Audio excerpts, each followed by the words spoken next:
يا أيها الذين آمنوا اتقوا الله وذروا ما بقي من الربا إن كنتم مؤمنين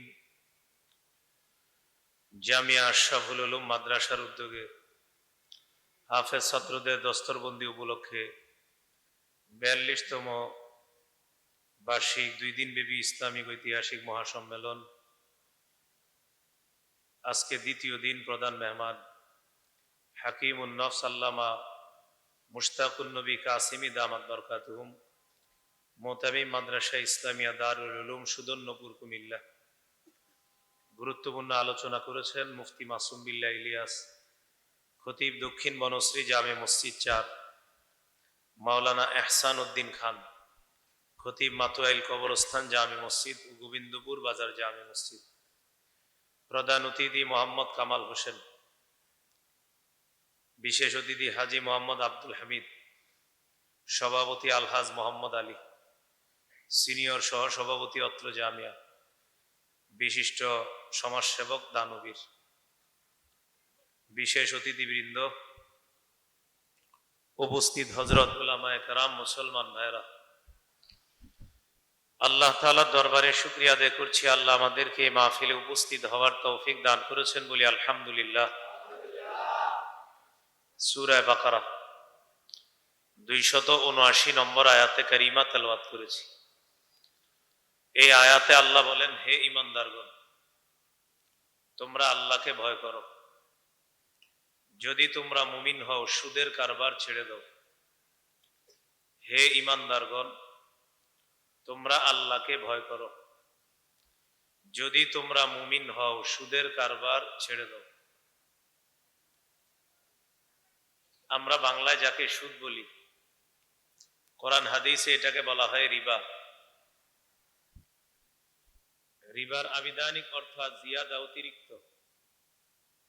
কোরআন হাদিসে রিবা দ্বারা উদ্দেশ্য হলো কুল্লু জিয়াদাতিন লা ইউকাবিলুহা ইওয়াজ, প্রত্যেক এমন অতিরিক্ত অংশ যা কোনো বিনিময় ছাড়া কামাই করা হয়, ফাও ফাও কামাই করা হয়, এটাকে বলা হয় রিবা। হাদিসের একটা কিতাব আছে, নাম আল জামিউস সগীর। এই কিতাবের 6318 নম্বর হাদিস। এই হাদিসের বর্ণনাকারী আলী রাদিয়াল্লাহু তাআলা তিনি বলেন, কুল্লু করজিন জাররা মানফাআতান ফাহুয়া রিবা, প্রত্যেক ওই ঋণ যে ঋণের বিপরীতে কোনো উপকারের শর্ত করা হয়, এটাকেই রিবা বলা হয়, এটাকেই সুদ বলা হয়। হাদিসের কিতাব মুসান্নাফ আব্দুর রাজ্জাক, এই কিতাবের 14362 নম্বর হাদিস। এই হাদিসের বর্ণনাকারী আব্দুল্লাহ ইবনে আব্বাস রাদিয়াল্লাহু তাআলা আনহুমা তিনি বলেন, ইন্নামার রিবা আখিরলি আজিদুকা, সুদ বলা হয় ঋণ গ্রহীতা, ঋণ দাতাকে এই কথা বলা। আমি আবার বলছি, ঋণ গ্রহীতা, ঋণ দাতাকে এই কথা বলা, আগামী অমুক তারিখে তোমাকে পাওনা পরিশোধ করার কথা, আমি ওই তারিখে পাওনা পরিশোধ করতে পারবো না, তুমি আরেকটু সময় বাড়ায়া দাও, আমিও তোমারে কিছু টাকা পয়সা বাড়ায়া দিব। এটাকে সুদ বলা হয়, এটাই রিবা। কম বেশি সব ধরনের সুদ নিষিদ্ধ। কিস্তির নাম দিয়া সুদ নিষিদ্ধ, সুদের নামে সুদ নিষিদ্ধ, ইন্টারেস্টের নামে সুদ নিষিদ্ধ, মুনাফার নাম দিয়ে সুদ নিষিদ্ধ, ইসলামের লেভেল লাগায়া সুদ নিষিদ্ধ। দেয়ালের মধ্যে কোরআনের সব আয়াত লেখলেন, আর ওই দেয়ালের ভিতরে সুদের কারবার করলেন, এটা হারাম থাকবে। কাবার ভিতরে বৈশা যদি দুইজন সুদী লেনদেন করেন, সেটাও সুদ। মসজিদের মেহরাবে বৈশা একজন আরেকজনে বললেন, আল্লাহরে সাক্ষী রেখে তোরে টাকাটা দিলাম, ইমানের সাথে সুদ সহ ফেরত দিবি, এটাও সুদ। সুদ সুদ। আমাদের দেশে মানুষ ইসলামের লেভেল লাগায়ও সুদ খায়, এটাও সুদ। সুদ হার অবস্থায় নিষিদ্ধ। সুদ এটা হারাম, এটা হালাল কখনোই হবে না। এটা হালাল করার অধিকার কারো নাই। আলেম ওলামারা সুদের ওয়াজ করলে একদল আধুনিক সুশীল বলে হুজুররা আধুনিকতা বুঝে না, জাহান্নামে নিয়ে যায়। এই আধুনিকতা না বুঝাই ভালো। সুদ আপনারে কোথায় নিবে? তুই এই আধুনিকতা বুঝে লাভ কি? সূরা বাকারার 276 নম্বর আয়াতে আল্লাহ বলেন, ইয়ামহাকুল্লাহুর রিবা ওয়া ইউরবিস সাদাকাত। আল্লাহ সুদকে মিটায়া দেয়, সদকাকে আল্লাহ বাড়ায়া দেয়। আল্লাহ সুদকে মিটায়া দেয়, সদকাকে আল্লাহ বাড়ায়া দেয়। সূরা রুমের 39 নম্বর আয়াতে আল্লাহ বলেন, ওয়ামা আতাইতুম মির রিবাল লিয়ারবুয়া ফি আমওয়ালিন নাস ফালা ইয়ারবু ইনদাল্লাহ। তোমরা মানুষকে যে সুদ দেও মানুষের সম্পদ বাড়ার জন্য, এই সুদ আল্লাহর কাছে বাড়ে না। ওয়ামা আতাইতুম মিন যাকাতিন তুরিদুনা ওয়াজহাল্লাহ। তোমরা আল্লাহকে খুশি করার জন্য যে যাকাত দাও, ফাউলাইকা হুমুল মুদঈফুন। মানুষকে খুশি করার জন্য যে যাকাত দাও, এই যাকাত দাতার সম্পদে প্রচুর পরিমাণ বরকত আল্লাহ দান করেন, আখিরাতে প্রচুর সওয়াবের মালিক আল্লাহ বানায় দেন। তাহলে বলেন সুদে এটা ধ্বংস, বলেন সুদে কি হয়? আর সদকায় বাড়ে, বলেন সদকায়, যাকাতে আর সুদে ধ্বংস। আল্লাহ আমাদেরকে এই ধ্বংসাত্মক কাজ থেকে হেফাজত করেন। শহরে কিছু সুদ আছে, এটার নাম মর্গেজ। কি নাম? মর্গেজ। মর্গেজ কাকে বলে? আপনারে আমি একটা ফ্ল্যাট দিব 5 বছরের জন্য। 5 বছর এই ফ্ল্যাটে আপনি থাকবেন, আপনার কাছ থেকে 5 লাখ টাকা নিস। 5 বছর পর এই ফ্ল্যাট ফেরত দিবেন, 5 লক্ষ টাকা আপনি নিয়ে নিবেন। আমি আপনার 5 লক্ষ টাকা যে নিলাম এটা আপনি নিয়ে নিবেন, ফ্ল্যাটটা দিয়ে দিবেন। তো মাঝে যে থাকলেন কেন? হ্যাঁ, এই 5 বছর ফ্ল্যাটে ছিলেন কেন? কেন ছিলেন? বলেন ফাও, বলেন কেন? জি ফাও, আপনি তো ফাওই ছিলেন কেন? যদি বলেন 5 লাখ টাকা, 5 লাখ টাকা তো নিয়ে নিছেন, এর মানে আপনি মাঝখানে যে ছিলেন এটা ফাও, এটাই সুদ। এটাই কি সুদ? এই সুদ হলো ঢাকায়। গ্রামগঞ্জের সুদ হলো জমি। এই জমি আমি আপনার কাছে 1 বছরের জন্য রাখলাম, 1 লাখ টাকা নিলাম, 1 বছর পর জমি ফেরত দিবেন, টাকাও ফেরত নিয়ে নিবেন। মাঝখানে 1 বছর খাইছিনি জমি, চাষাবাদ করছিনি কেন? ওইটা গ্রামের জমি, শহরের হলো মর্গেজ ফ্ল্যাট। আল্লাহ আমাদেরকে এই সুদ থেকে হেফাজত করেন। এখন আমরা সুদের ব্যাপারে 16টি ভয়াবহতার কথা জানবো ইনশাল্লাহ, আলোচনাটা শেষ করে দিব। সুদের 16টা ভয়াবহতা। কয়টা? একটু মন দিয়ে শুনেন, আরো 10 জনকে জানায় দিন। সুদের 1 নাম্বার ভয়াবহতা, সুদ হারাম এটা জানার পরেও যারা সুদী লেনদেন করবে তারা যেন আল্লাহ আল্লাহ রসুলের পক্ষ থেকে যুদ্ধের ঘোষণা নেয়, আল্লাহর সাথে আর রসুলের সাথে যুদ্ধ করবে।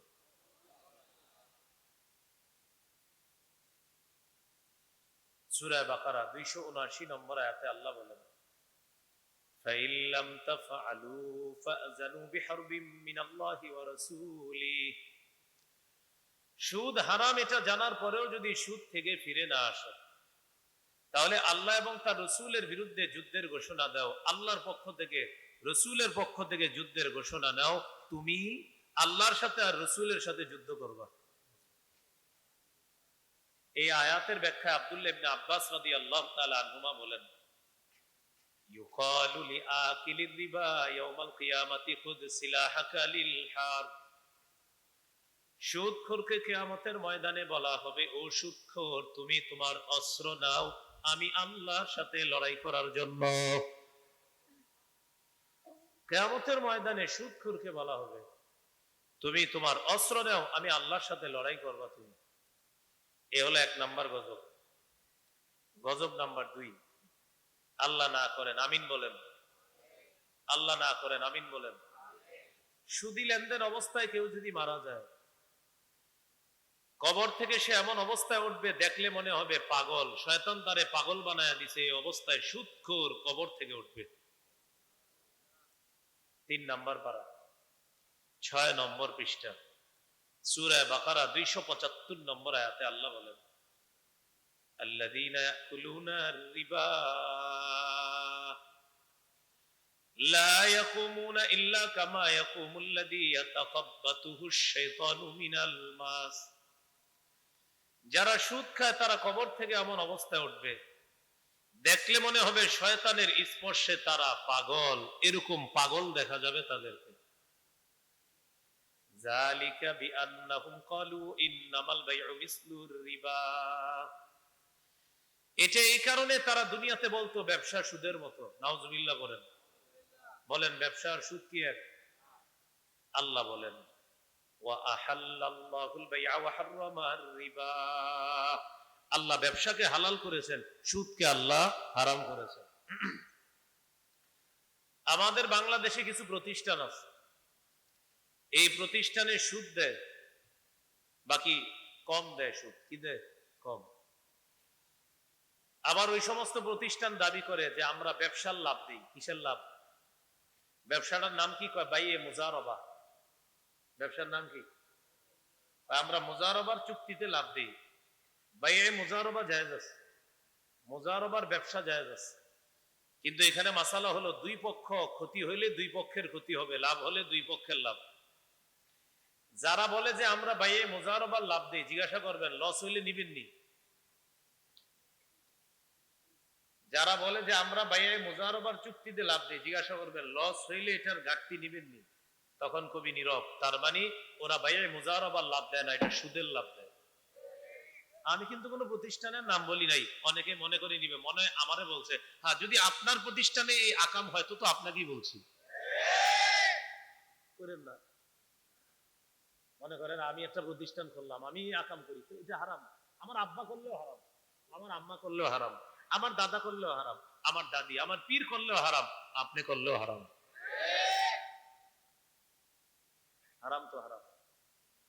আমাদের দেশে মানুষ এখন সুশীল পদ্ধতিতে হারামকে হালাল করতে চায়। খুব সাবধান থাকবেন, আল্লাহ আমাদেরকে বুঝার তৌফিক দান করেন। তাহলে 2 নাম্বার, যারা সুদ খায় তারা কবর থেকে এমন অবস্থা উঠবে দেখলে মনে হবে পাগল। 3 নাম্বার, আমার দিকে তাকান। একটা মানুষের গলা চেপে মানুষটাকে হত্যা করলে যেইভাবে তার শ্বাসরোধ করে তাকে হত্যা করা হয়,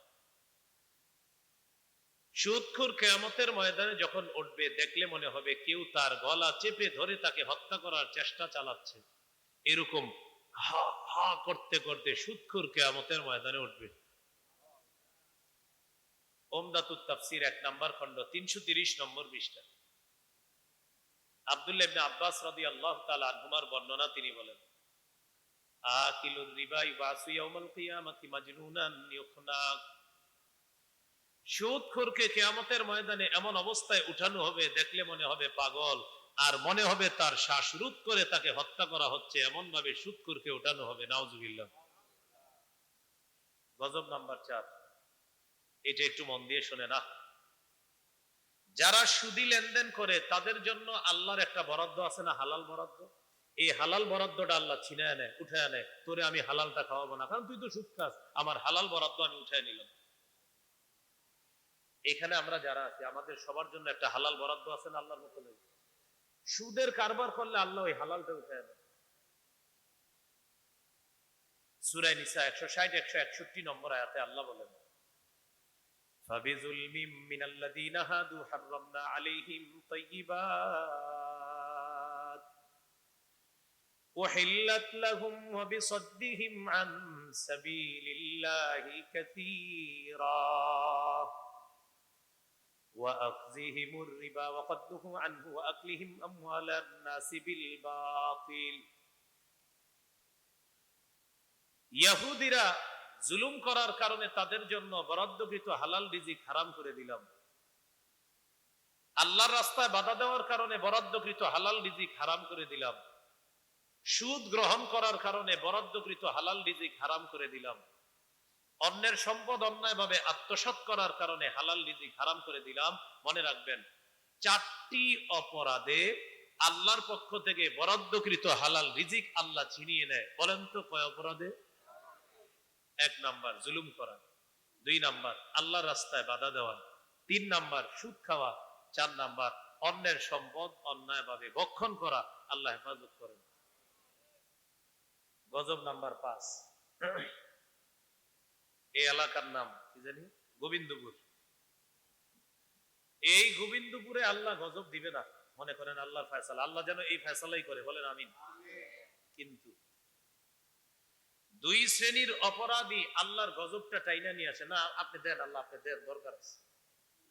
কয় শ্রেণীর অপরাধী? হ্যাঁ, আল্লাহ গজব দিবে না কিন্তু টাইনা নিয়ে আসে না, আমগো লাগবে। 2 শ্রেণীর অপরাধ। হ্যাঁ, চিন্তা করছেন আপনি? আত-তারগীব ওয়াত তারহিব কিতাবের নাম, 3 নম্বর খণ্ড, 69 নম্বর পৃষ্ঠা। এই হাদিসে আসছে, যা যাহারাজ জিনা ওয়ার রিবা ফি ক্বরিয়া قد أحلوا بأنفسهم عذاب الله। কোন এলাকার মধ্যে যখন 2টি অপরাধ বেড়ে যায়, 1 নাম্বার ব্যভিচার, 2 নাম্বার সুদের কারবার, এই 2 শ্রেণীর অপরাধী আল্লাহর গজবকে ত্বরান্বিত করে, আল্লাহর গজব হালাল করে নেয়, বৈধ করে নেয়। বলি নাউজুবিল্লাহ। সুদের কারবার যারা করে, ব্যভিচার যারা করে, তারা আল্লাহর গজবটা হালাল করে নেয়, বৈধ করে নেয় এলাকার জন্য। আপনি দেন, আমগো দরকার আছে। এই হলো 5 নাম্বার গজব। গজব নাম্বার 6, যে যে অবস্থায় আছেন এই অবস্থায় বলেন আমারে, আশেপাশে দোকানপাট আসেনি, তারা হালাল ভাবে ব্যবসা করতেছে কিনা? এই হালাল ব্যবসার মধ্যে গজব আসে সুদখোরের কারণে। হালাল ব্যবসায় বরকত হয়। এই এলাকায় অনেক ব্যবসায়ী আছে যারা হালাল ভাবে ব্যবসা করে। জিজ্ঞাসা করেন, ভাইজান কি অবস্থা? বলবে, হুজুর ব্যবসা আগের মতো বরকত হইতেছে না। আসলে বেটারও দোষ না, সুদখোরের কারণে এই বেটার ব্যবসায় বরকত হচ্ছে না। ওই পাশে সুদখোর আছে, এই জন্য তার হালাল ব্যবসায় বরকত হচ্ছে না। মা তার সন্তানকে দুধ খাওয়াইতে বুকে দুধ আসে না, লেকটোজেন 1, 2, 3, 4 কেনার জন্য ডাক্তারের চেম্বারে গিয়ে দাঁড়াইতে লাগে, সুদখোরের কারণে। প্রজেক্টে বরকত হচ্ছে না, আপনার বাসায় ভাড়াটিয়া থাকে না আগের মতো, সুদখোরের কারণে। আল্লাহ হালাল বরকতের মধ্যে এই যে নিয়ামতটা আল্লাহ ছিনায় নেয়, কেন? ওই বিশিষ্ট সুদখোরের কারণে। মুসনাদে আহমদ হাদিসের কিতাব 17822 নম্বর হাদিস। এই হাদিসের মধ্যে আছে, মা মিন কওমিন ইউযহারু ফীহিমুর রিবা ইল্লা উখিযু বিসসানা। কোন এলাকার মধ্যে যখন সুদের কারবার বেড়ে যায়, ওই এলাকাকে অর্থনৈতিক দুর্ভিক্ষের গজব দ্বারা আল্লাহ পাকড়াও করেন। বলি নাউজুবিল্লাহ। এই হলো 6 নাম্বার গজব। গজব নাম্বার 7, আল্লাহ না করেন কোন ব্যক্তি যদি সুদী লেনদেন অবস্থায় মারা যায়, কবরে যাওয়ার সাথে সাথে তার পেটে বড় বড় সাপ দৌড়াবে কিয়ামত পর্যন্ত। ইবনে মাজাহ 2272 নম্বর হাদিস। এই হাদিসের বর্ণনাকারী আবু হুরায়রা রাদিয়াল্লাহু তাআলা তিনি বলেন, قال رسول الله صلى الله عليه وسلم أتيت ليلة أسري بي على قوم بطونهم كالبيوت فيها الحيات ترى من خارج بطونهم। রাসূলুল্লাহ সাল্লাল্লাহু আলাইহি সাল্লাম বলেন, আমি মেরাজের রাতে যখন রওনা করলাম, একদল মানুষের পাশ দিয়ে গেলাম, তাদের দিকে তাকায় দেখলাম তাদের পেটগুলা বিশাল বড় বাড়ির মতো। পেট কিসের মতো? ফিহা আল হাইয়াত, পেটের মধ্যে সাপ। সাপ তুরা মিন খারিজি বুতুনিহিম, পেটের বাহির থেকে দেখা যাচ্ছে সাপগুলা পেটের ভিতরে দৌড়ায়। আমি জিবরিল আমিনকে জিজ্ঞাসা করলাম, মান হাউলাই, জিবরিল এরা কারা? জিবরিল আমিন জবাব দিলেন, হাউলাই আকালাতুর রিবা ইয়া রাসূলুল্লাহ। হুজুর এরা সুদখোর, কিয়ামত পর্যন্ত তাদের পেটে সাপ থাকবে, সাপ দৌড়াদৌড়ি করবে, এই অবস্থায় তাদের কবরের জগৎ কাটাতে হবে।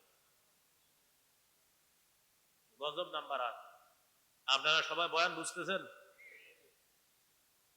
8 নাম্বার গজব, যারা সুদী লেনদেন অবস্থায় মারা যাবে মৃত্যুর পর, এক তো পেটে সাপ থাকবে, দ্বিতীয়ত তারা রক্তের নদীর মধ্যে সাঁতার কাটবে, কিয়ামত পর্যন্ত সাঁতার কাইটা কিনারায় উঠতে যাবে, উঠতে পারবে না।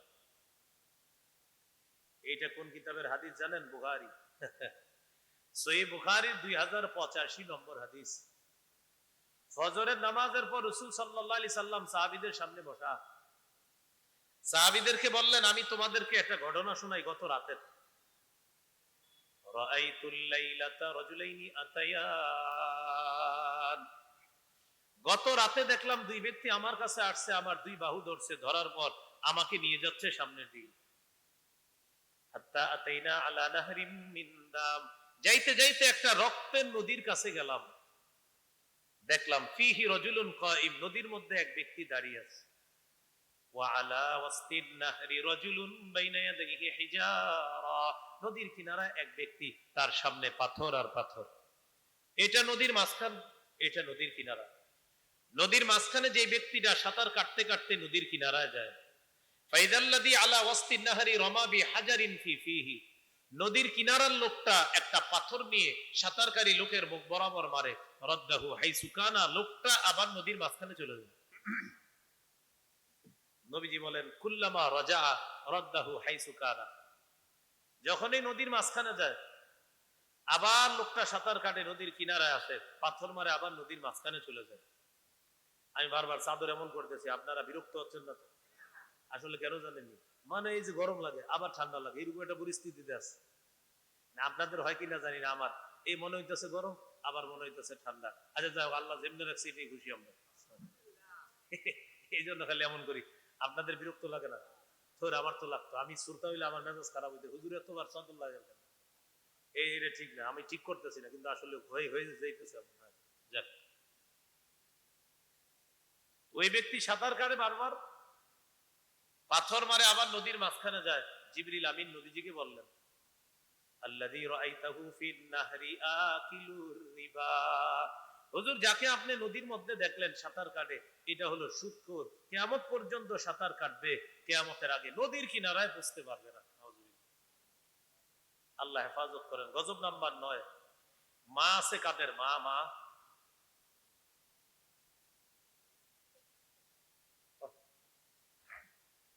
হাত এইভাবে টান টান করেন, মাশাআল্লাহ, হাত নামান। আল্লাহ আপনাদের মার হায়াতে তৈয়বা দান করেন, যাদের বাবা বেঁচে আছে তাদের হায়াতে আল্লাহ বরকত দান করেন। সুদ খাওয়া, আপন মাকে বিয়ে করা, আপন মায়ের সাথে জিনা করা, সুদের কারবার করেন না। আমার বয়ান আশেপাশে অনেক বাসা বাড়ির মা বোনরা শুনছেন, আপনারা আপনার সন্তানকে সুদ খাইতে দিয়েন না। এখানে আমার সমবয়সী যারা আছেন সুদ খায়েন না, আমার চেয়ে ছোট যারা আছেন সুদ খায়েন না, আমার চেয়ে বড় যারা আছেন সুদ খায়েন না, আমার আব্বার বয়সী যারা, আপনাদেরকে আব্বা করে বলি, সুদ খায়েন না। আব্বা চাচা যা কোন হেঁটে করেই বলতেছি, সুদ খায়েন না। যদি বলেন আব্বা করে বলতে হবে, আপনারা বলতেছে আব্বা আব্বা আব্বা, আপনি সুদ খায়েন না। আপনি সুদের কারবার করেন না, ছেড়ে দেন, এটা ছেড়ে দেন। এই ব্যাপারটা আমাদের দেশে সহজ হয়ে গেছে। সুদ মানে এটারে মানুষ মানে অপরাধী মনে করতেছে না, এটারে মানুষ অপরাধ মনে করতেছে না, সুদের অপরাধ মনে করতেছে না, কিন্তু মানুষ জানতেছে না ক্ষণে ক্ষণে সে তার পাটা জাহান্নামে রাখে।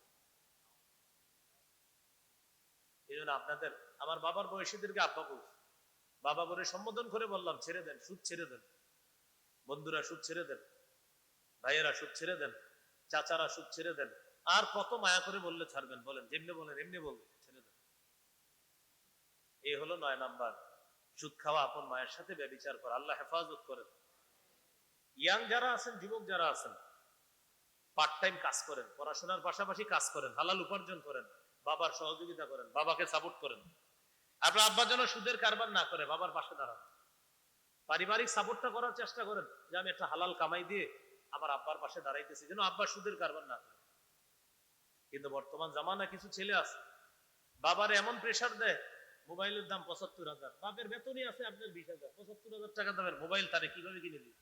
তখন বাবা বাধ্য হয়ে ওই সুদের টাকা উঠায়। কি করবে? না হয় ছেলে হুমকি দেয়, ঘরে থাকবো না, আত্মহত্যা করবো, রাস্তায় মাথা দিয়ে দিব। বাবা টেনশনে সুদে টাকা উঠায় সন্তানকে মোবাইল কিনে দেয়। এমন অপদার্থ সন্তানও আমাদের দেশে আছে।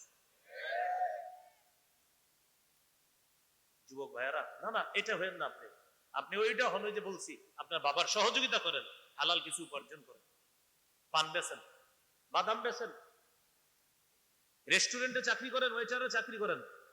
রেস্টুরেন্টে এখন 12 ঘন্টা ডিউটি আছে, নাইট ডিউটি, ডে ডিউটি আছে। আপনি এইভাবে কাজ করে আপনার আব্বার সহযোগিতা করার চেষ্টা করেন, আল্লাহ দেখবেন এই যে কোরবানি করতেছেন যে আমার বাবা যেন সুদ না খায়, হালাল ছোট ছোট ব্যবসা দিয়ে আপনার বাবার পাশে দাঁড়াইতেছেন, আল্লাহ আপনারে হালাল ভাবে অনেক বড় বানায় দিন, অনেক বড়। তাহলে 9 নাম্বারটা খুব ভয়ঙ্কর।